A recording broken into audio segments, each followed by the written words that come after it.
Hi, welcome back. So in our last video, we talked about how to create our free body diagram, label, and how to create our summary box and put down what we know and what we don't know.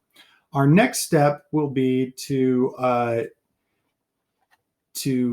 identify what the force is at the roller. And the way to do that is we're going to use moments. Now, we've already looked into what moments mean. A moment is a force times a distance, okay? Now, we've got an applied force over here, and we've got an applied force over here, and we've got a reaction force over here. Now, all of these things are trying to spin around the pin. So we're looking at the pin being pinned into place, and this guy is trying to spin this around that way, and this is also trying to spin it around that pin this way. So it's forces that are trying to rotate this whole thing, the external forces that are pushing it around the pin. All right, so it says use sum of all moments equals 0. That's our static equilibrium equation to solve for reaction forces that are away from the pin. Remember the right-hand rule. And remember what the right-hand rule says is you take your thumb and you point it towards yourself and you say, who's positive, right? And when you look at your thumb is where the pin is and your fingers go in a positive direction. So we need to know whether these forces are considered positive or negative. So if you put your thumb out there towards yourself and you look at the direction that your fingers are pointing, this one right here is going in the direction of my fingers. So it is a positive force. The one over here is going in a positive direction also. It's the direction of your fingers. So that is also a positive force. Pet peeve of mine is when students won't bother looking at their right hand and they just sort of guess whether it's positive or negative. It is critical that you know whether or not that force is positive or negative. And in this case, they both happen to be positive. If the pin was over here, then actually what would happen is that this one would be, this one would be positive over here, but this one would be negative because it would be going against that, the direction of your fingers. So they both happen to be positive in this case. So we need to identify moments first.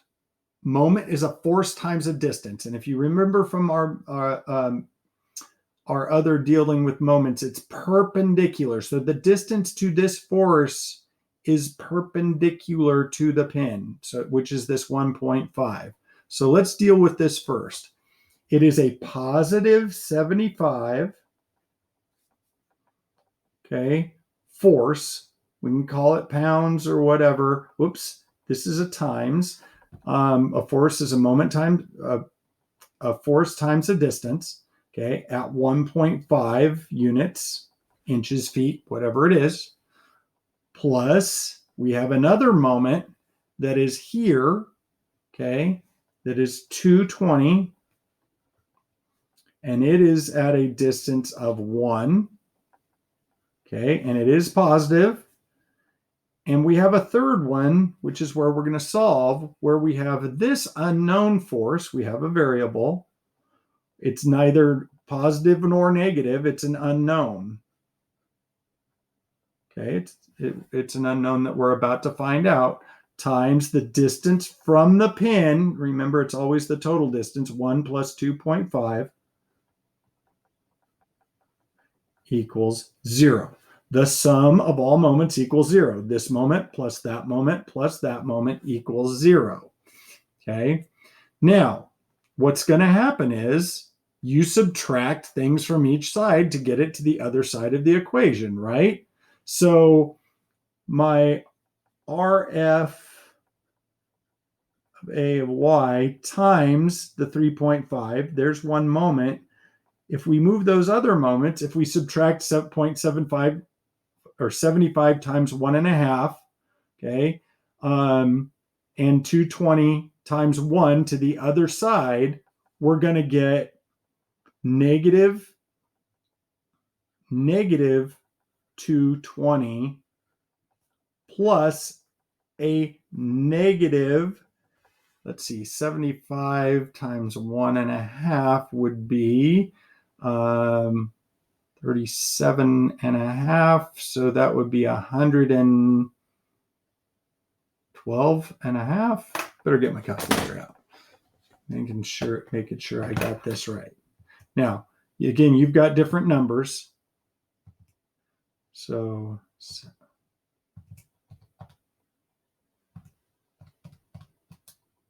112.5. I had it right. Okay. So we've got a total of negative 332.5. Okay, because it's a minus plus a minus. Okay, so finally our RFAY will end up with negative 332.5 divided by 35 when you divide each side by 35. So RFA of y equals negative, I don't know if I can do that on this calculator. Some do and some don't. Okay. Now it's wanting me. So we have to remember that my answer will be negative for this. So it's, for me, it's 332.5 divided by 3.5. Oops, I forgot to put the point on there. Divided by 3.5 equals, and it's going to be negative 95 because remember it was a negative number.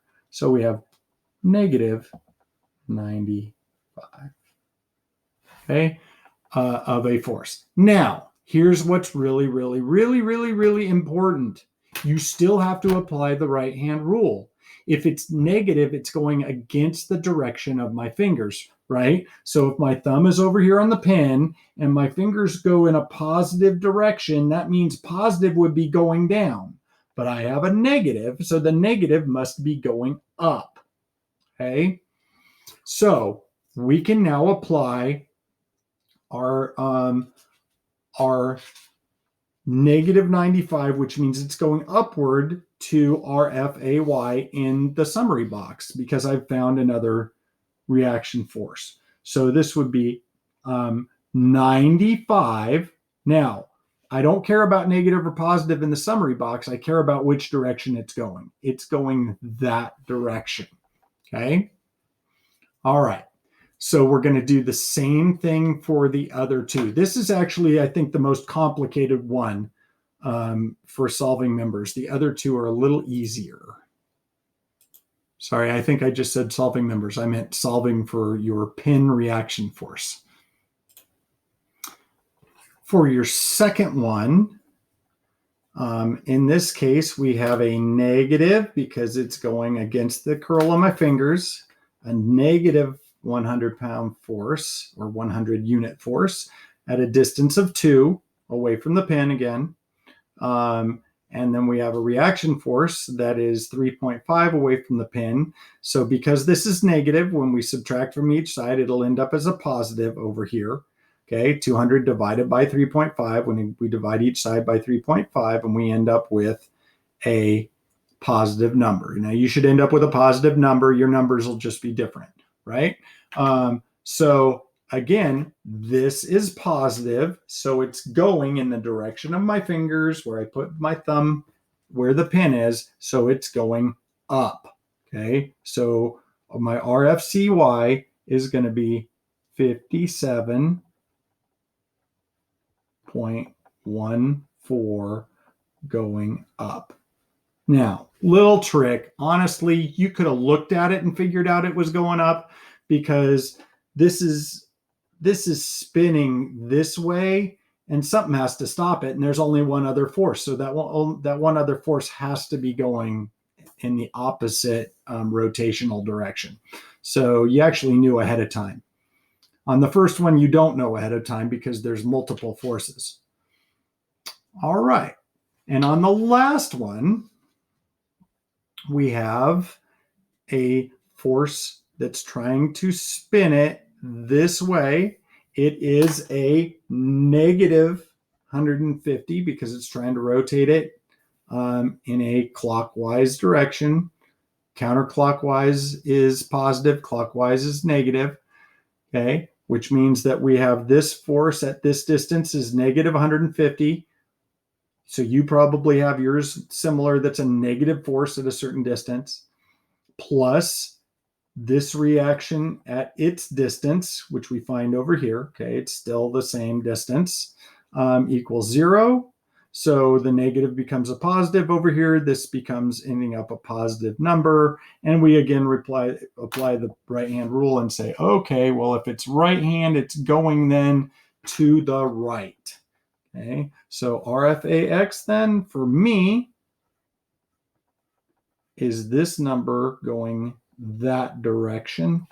Yours is slightly different, but the same concept applies. Okay, so for all three of them, we have found out we have applied forces and we have the force at the roller. Our next step will be to find out what the forces are at the pin. Well, yeah, there's like a skunk in the garbage can.